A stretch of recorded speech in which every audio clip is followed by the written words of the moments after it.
Қайырлы күн баршаңызға. Бүгін сіздерге банкіні дұрыс стерильдеп жуу әдісін көрсетемін. Ферриді қолданбайсыздар, ас содасын ғана қолданасыздар. Видеоны соңына дейін көрмес бұрын менің арнама тіркеліп, осы видеоға лайк басуды ұмытпаңыздар. Егер сіздің банкіңіз өте кір және де лас болса, бірінші кәдімгі сумен барлық қоқыстарын жуып алыңыздар. Содан соң ас содасын салып, таза губкамен немесе таза сүлгі, мата, таза майлықпен тазартып жуасыздар. Бірінші ішін, сосын банкінің қақпақ жабатын жері бар ғой, тура сол жерін жақсылап жуыңыздар.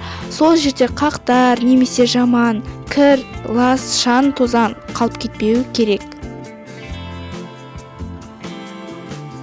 Міне осылай екі қайтара салқын сумен тап-таза етіп шайып аламыз. Банкіңізді су ағатын кранда жусаңыздар да болады. Маған осылай жууға ыңғайлы болған соң үлкен ыдысқа жудым.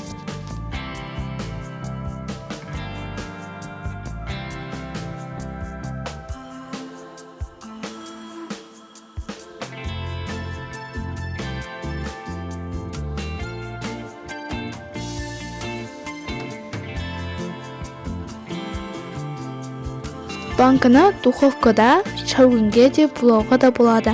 Мен банкіні осылай мантаваркада булаймын. Булаған кезде 10 минуттай булайсыздар. Сол кезде тап-таза жақсы буланады.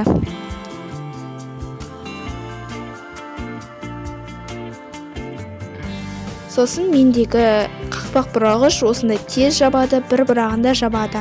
Мен сақтық үшін 2-3 рет бұраймын. Немесе осылай бұралмалы қақпақтармен банкіні жабуға да болады.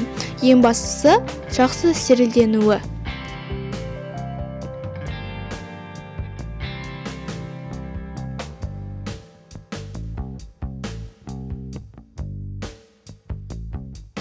Міне осылайша қақпақтарды 3-4 минут қайнатып стерильдеп аласыздар. Немесе ыстық қайнаған суға 5 минутқа қақпақтарды салып қойсаңыздар да болады. Мінекей достар, банкіні дұрыс стерильдеп жуу әдісін көрсеттім.